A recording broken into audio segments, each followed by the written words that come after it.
반갑습니다. 손창용 세무사라고 합니다. 자, 2018년 귀속 법인세를 우리 세무사랑 프로를 활용해서 신고하는 과정에 대한 전반적인 내용들을 우리 살펴보도록 하겠습니다. 자, 2018년 귀속 법인세 신고에 앞서서 2018년 귀속 법인세 신고 때 필요한 우리 개정세법 내용들을 살펴보고 진행하도록 하겠습니다. 자, 2018년 귀속 법인세 신고 관련되는 법인세법 주요 개정 내용이 되겠습니다. 자, 첫 번째가 비영리 법인의 고정자산 처분 수입 비과세 범위를 조정을 했습니다. 자, 두 번째는 대기업의 이월 결손금에 대한 부분이 공제 부분이 80% 공제가 되던 부분이 18년 귀속분까지는 70%입니다. 그리고 19년도 이후부터는 60%로 이렇게 줄어든다라는 사실. 중소기업은 100%니까 뭐 크게 상관 안 하셔도 되겠습니다. 자, 그 다음에 세 번째, 채무보증 구상채권에 대한 대손금, 송금 인정 범위를 확대를 했습니다. 자, 네 번째, 이익잉여금 처분에 의한 성과금 송금 산입 규정이 법인세법에 있었습니다. 근데 이 부분을 폐지하고 기업회계 기준과 일치시켰다라는 점 기억해 주시고요. 자, 다섯 번째, 징별적 손해배상금 등에 대한 송금 불산입 규정을 신설을 했습니다. 자, 여섯 번째가 되겠습니다. 여섯 번째, 지정기부금 중에 특별회비를 제외를 했습니다. 자, 등록된 영업자 단체 특별회비, 임의로 조직된 조합 또는 협회에 지급하는 회비에 대해서 과거에 지정기부금으로 인정되던 부분을 2018년도부터 이 부분을 지정기부금에서 제외를 시켰습니다. 자, 우리 교재의 5페이지를 보시면 거기에 특별회비 부분은 지정기부금에서 제외되어 있다라고 이야기를 하면서 법령 또는 정관이 정하는 바에 따라 경상경비를 충당할 목적으로 조합원 또는 회원에게 정기적으로 부과하는 회비 관련되는 부분 이외의 회비를 특별회비라고 이야기를 하고 있고요. 정기적으로 부과되는 회비는 송금 인정 항목으로 별도로 규정을 하고 있습니다. 그래서 정기회비는 뭐 과거와 달라진 부분이 없고요. 특별회비만 그러니까 기부금에서 제외되었다라는 점 기억을 하셔야 되겠습니다. 자, 일곱 번째, 업무용 승용차 관련 비용 송금 한도 부분을 합리화했습니다. 취득이나 보유기간에 따른 월월 계산을 합니다. 자, 감가상각비가 800만 원까지 인정이 되고 있죠. 근데 보유 월수 나누기 12해서 보유 기간 동안 기본 금액을 안분하도록 되어 있고요. 그 다음에 1000만 원 총 업무 사용 비용 기본 1000만 원 한도가 있었죠. 그 부분에 대해서 보유 월수 나누기 12로 해서 그 보유 기간에 따라서 정리하도록 하고 있다라는 부분이고요. 자, 이 부분도 2018년 1월 1일 이후 신고하는 부분부터 적용이 되고 있습니다. 자, 업무용 승용차 임직원 전용 보험 가입 의무화를 개선을 했습니다. 해당 사업연도 중에 일부 기간만 업무 전용 자동차 보험에 가입했으면 어떻게 되느냐 하는 부분인데, 과거에는 16년도 때만 일부 기간 했을 때 인정을 했습니다. 근데 17년도 이후부터도 계속 인정을 하고 있습니다. 어떻게 인정하냐면 가입 일수 비율에 의해서 송금으로 인정하겠다라는 부분입니다. 자, 이 부분도 합리적으로 개선이 된 부분이고요. 자, 9번의 고정자산 취득 비용의 고유목적 사업 지출 간주 규정을 합리화했고요. 자, 10번에 임차인 대표회의에 대한 고유목적 사업 준비금 송금 산입 허용했습니다. 자, 교재 9페이지에 법인세법에서 인정되는 기업회계 기준 범위 확대됐습니다. 우리 중소기업에 대한 중소기업 회계 기준이 있었죠. 이 부분도 법인세법에서 기업회계 기준으로 인정하고 있습니다. 자, 법인세법 상의 감정평가 기관 범위를 확대했습니다. 자, 개인 감정평가사도 평가를 할 수 있도록 했는데, 다만 감정가액이 5억 원 이하일 때만 적용을 한다라는 부분이고요. 자, 그 다음에 법인세 최고 구간을 신설을 했습니다. 3천억 초과되는 부분에 대해서 25%, 과거에는 22%였습니다만 25% 구간을 신설했다라는 점 기억해 주시고, 자, 교재 11페이지 14번 소규모 법인 등에 대한 성실신고 확인 제도에 대한 부분이 되겠습니다. 자, 성실신고 확인 제도는 개인 사업자가 업종별로 일정 규모가 초과됐을 때 이미 성실신고 확인 신고서를 세무사가 확인해서 제출하도록 하는 규정이 도입이 되어 있죠. 자, 이 부분이 우리 법인 사업자도 이제 도입이 되었다라는 부분입니다. 먼저 한번 보시면 성실신고 확인서 제출 의무는 과세표준 및 세액 신고 시에 세무사 등이 작성한 성실신고 확인서를 제출해라라는 부분입니다. 자, 이 부분 개인하고 동일합니다. 자, 미제출 시에 어떻게 되느냐? 산출세액의 5%입니다. 가산세가 있고요.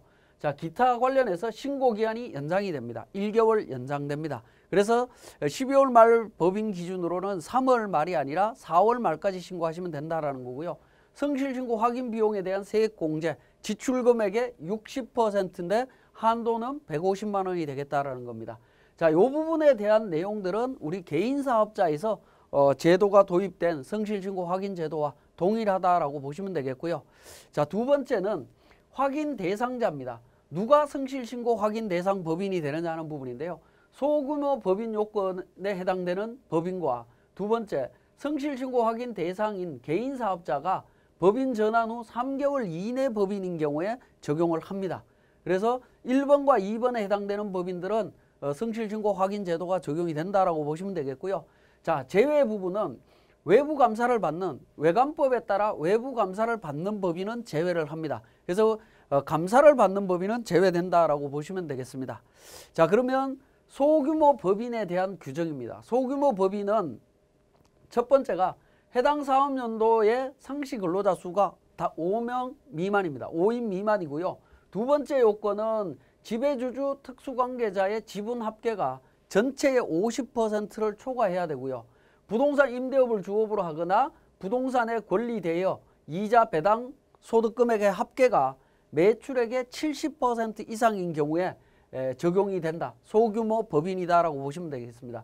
이런 소규모 법인과 개인 사업자에서 법인으로 전환한 전환 법인 중에 개인 사업자였을 때 성실신고 확인 대상자였던 법인이 3년 아직 지나지 않은 법인들은 성실신고 확인 대상이 된다라고 보시면 되겠습니다. 여기에 나와 있는 소규모 법인은 우리 이미 이 소규모 법인에 대해서 업무용 승용차에 대한 규정을 적용할 때라든가 법인세법상의 우리 접대비 한도에 계산할 때 한도 부분에 있어서 축소되는 규정이 적용되는 법인들이 있었죠. 그 법인과 동일한 법인이라고 보시면 되겠습니다.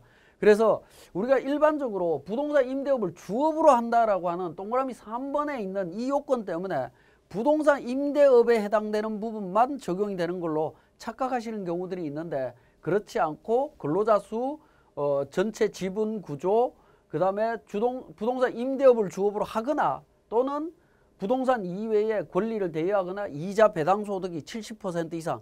그래서 가끔씩 보면 그 매출액은 거의 없는 상태에서 가지급금 인정이자 수익, 인정이자 금액이 굉장히 큰 회사들이 있습니다.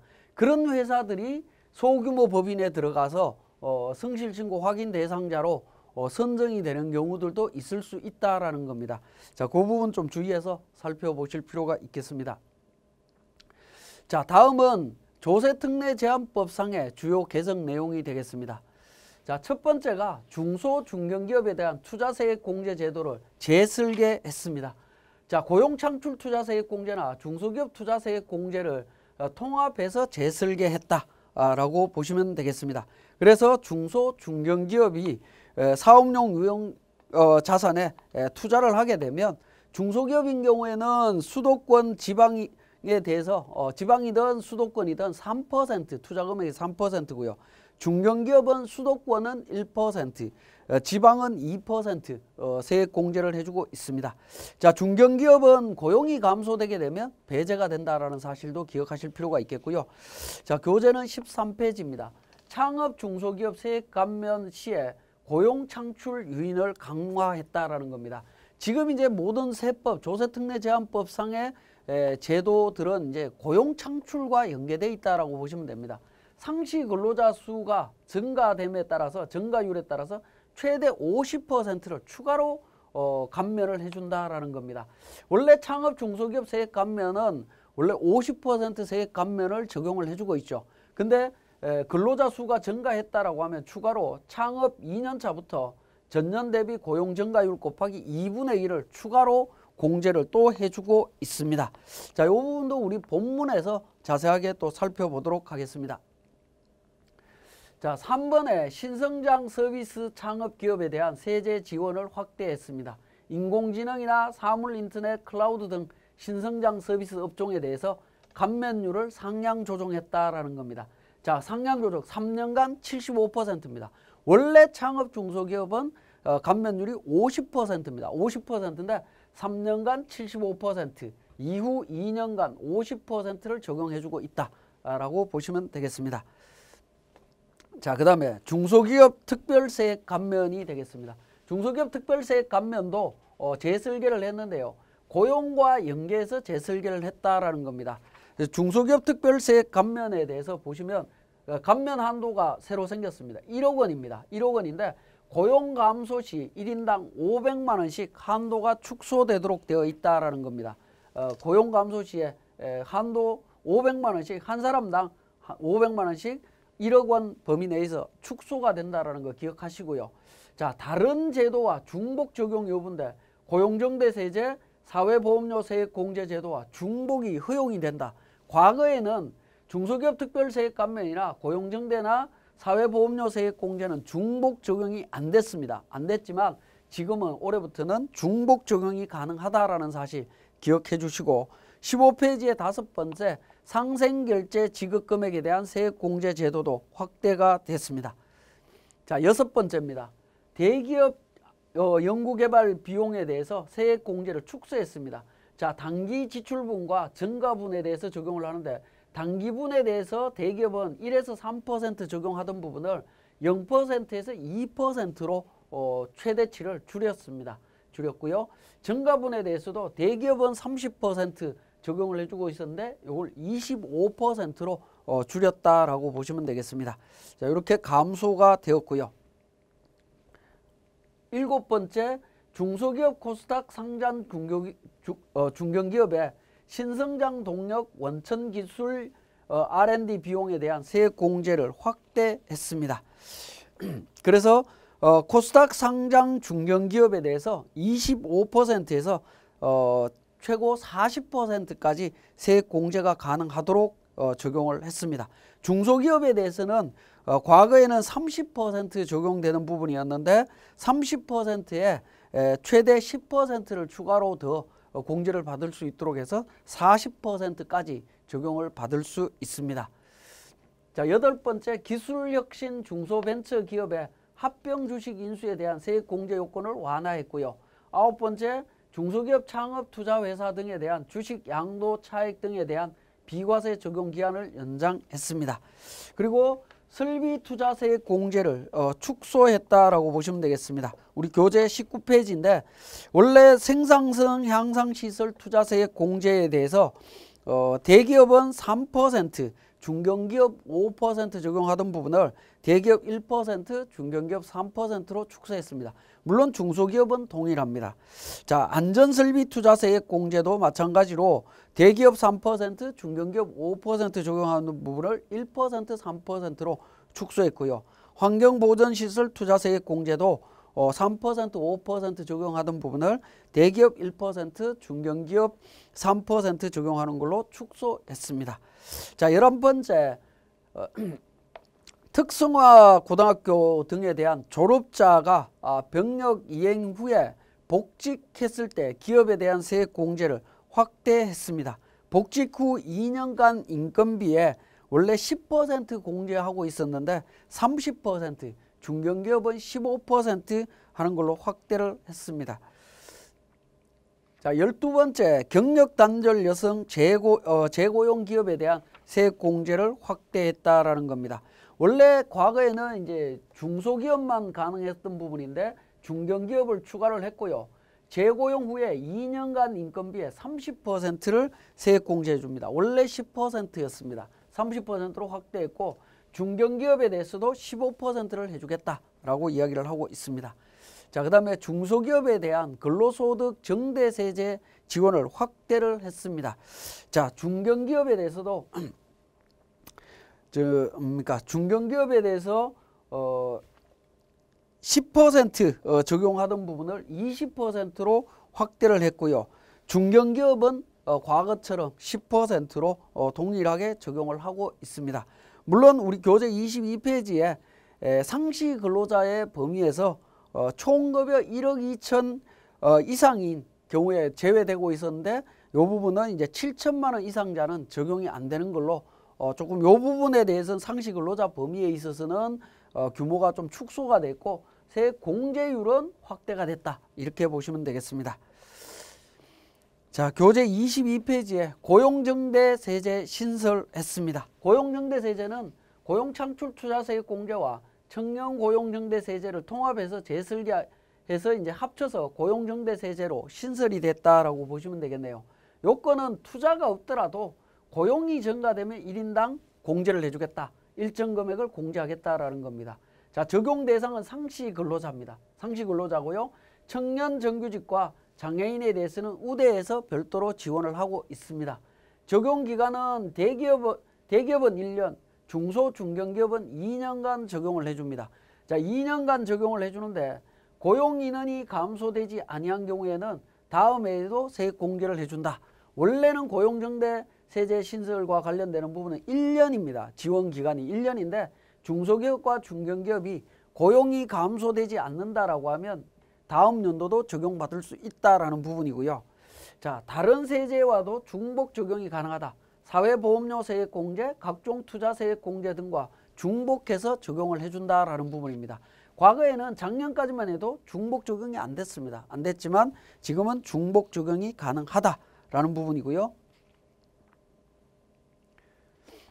자, 22페이지에 보시면 그 세액 공제 금액이 있습니다. 보시면 상시 근로자 수에 따라서 중소기업은 수도권인 경우에는 1인당 700만 원, 지방인 경우에는 770만 원, 중견기업은 450만 원 돼 있습니다. 물론 대기업은 적용 안 해줍니다. 자, 청년 정규직 장애인 등에 대해서는 중소기업 수도권은 1000만 원, 지방은 1100만 원, 중견기업 700, 대기업은 300만 원 이렇게 세액 공제를 일정 금액을 공제해 주는 걸로 되어 있습니다. 자, 그래서 고용정대세제 신설된 부분 확인해 주시고요.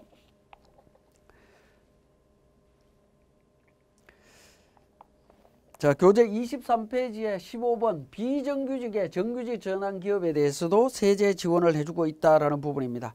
17년 6월 31일 현재 비정규직 근로자를 2018년 12월 31일까지 정규직으로 전환을 했다면 중소기업은 1000만 원, 중견기업 700만 원 공제를 해줍니다. 고용 유지 기간 있습니다. 2년 동안 고용을 유지해야 됩니다. 자, 그리고 24페이지에 16번째 근로시간 단축 기업에 대한 세제 지원을 확대했습니다. 자, 그리고 25페이지에 17번 중소기업 고용증가 인원에 대한 사회보험료 세액 공제를 확대했습니다. 공제기간이 원래 1년이었는데 2년으로 확대를 했고요. 고용 인원이 감소되지 아니한 경우에 다음 해에도 세액 공제를 해주고 있다라는 부분 기억을 하시면 되겠습니다. 자, 그 다음에 18번째 사회보험 신규 가입 시에 사회보험료 세액 공제 제도를 신설을 했습니다. 대상 기업은 조세특례제한법상의 중소기업 중에 상시 근로자 수가 10명 미만이고 과세 표준이 5억 원 이하인 기업인 경우에 대상 근로자 수 2018년 1월 1일 현재 고용 중인 근로자로서 임금이 최저임금의 100%에서 120% 사이이고 사회보험에 신규로 가입하는 경우 과거에 가입하지 않고 있다가 신규로 가입하는 경우에는 2년간 사회보험료 상당액의 50%를 세액 공제해 줍니다. 사회보험료 상당액 계산 시에 사업자가 부담하는 사회보험료 총액에서 정부 보조금 등을 차감합니다. 우리 국민연금이나 건강보험료 지원해 주는 경우들 있죠. 그런 부분들은 차감하고 순액으로 회사에서 부담한 금액에 대해서 적용을 받을 수 있다라는 겁니다. 자, 우리 교재에 보시면 25페이지에 17번에 있는 중소기업 고용인원 사회보험료 세액공제 이 부분 확대한 부분 내용과 사회보험료 신규 가입했을 때 사회보험료 세액공제 신설 같은 조문에 있는 내용입니다. 같은 조문에 있는 내용이기 때문에 잘 한번 확인하셔서 적용하시면 되겠습니다. 자, 19번에 기업의 지방 이전 과세 특례 적용 기한을 연장했습니다. 2020년도까지 연장을 했고요. 자, 그 다음에 본사 등 지방 이전에 대한 세액 감면 제도 개선했고 수도권 과밀록 채권역 밖으로 이전하는 중소기업 지원 제도 적용 기한 연장했습니다. 이 부분도. 자, 그 다음에 조합법인에 대한 법인세 과세 특례 적용 기한도 연장했고 투자 상생 협력 촉진 세제를 신설을 했다라는 겁니다. 자, 이 부분은 이제 기업 소득 환류 세제 일몰 종료됨으로써 이 부분을 개정한 내용이라고 이해를 하셔도 될 것 같습니다. 자, 그 다음 31페이지에 24번입니다. 투자 상생 협력 촉진 세제 계산 시에 투자회사 등의 기업 소득에서 배당 소득 공제액 등을 차감했다라는 부분이고요. 계산 시에 이제 상시 근로자, 청년 근로자, 정규직 근로자, 정규직 전환 근로자 등에 대한 부분을 규정을 별도로 했습니다. 자, 그리고 투자 상생 협력 촉진 세제 계산 시에 상생 협력 지출액에 대한 은행의 신용보증기금 등 출연금도 포함했다라고 보시면 되겠고, 자, 그다음 전자신고세액 공제를 한도를 축소했습니다. 자, 회사에서 직접 본인이 스스로 신고하는 세액 공제는 10,000원, 20,000원 적용하는 부분은 그대로 적용이 되고 있고요.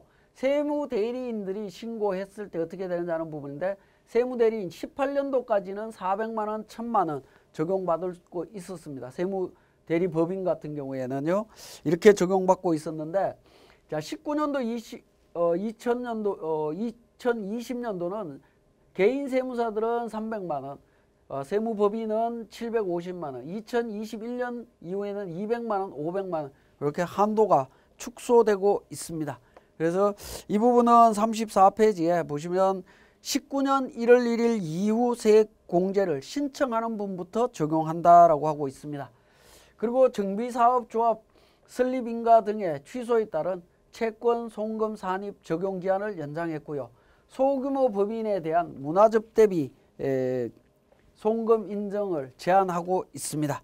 자, 이 부분 35페이지 한번 보시면 소규모 법인에 대한 문화접대비 산입 특례 축소했습니다. 자, 소규모 법인이라고 하는 부분은 지배주주 등의 지분 합계가 50% 초과되고요. 부동산 임대업이 주업인 사업 또는 부동산 임대 수입, 그 다음에 이자 배당 수익의 합계액이 매출액의 70% 이상이고 근로자 수가 5명 미만에 해당되는 법인들 같은 경우에는 문화접대비의 한도, 원래 일반 접대비의 20%를 추가로 인정해주고 있죠. 그 일반 접대비 한도의 50%만 적용이 됩니다. 소규모 법인인 경우에는 50% 적용된 금액의 20%를 인정해 주겠다라는 부분입니다. 자, 그 부분 한번 정리를 하시면 되겠습니다. 자, 여기까지가 우리 2018년도 법인세 신고 시 적용되는 개정세법의 주요 내용이었습니다.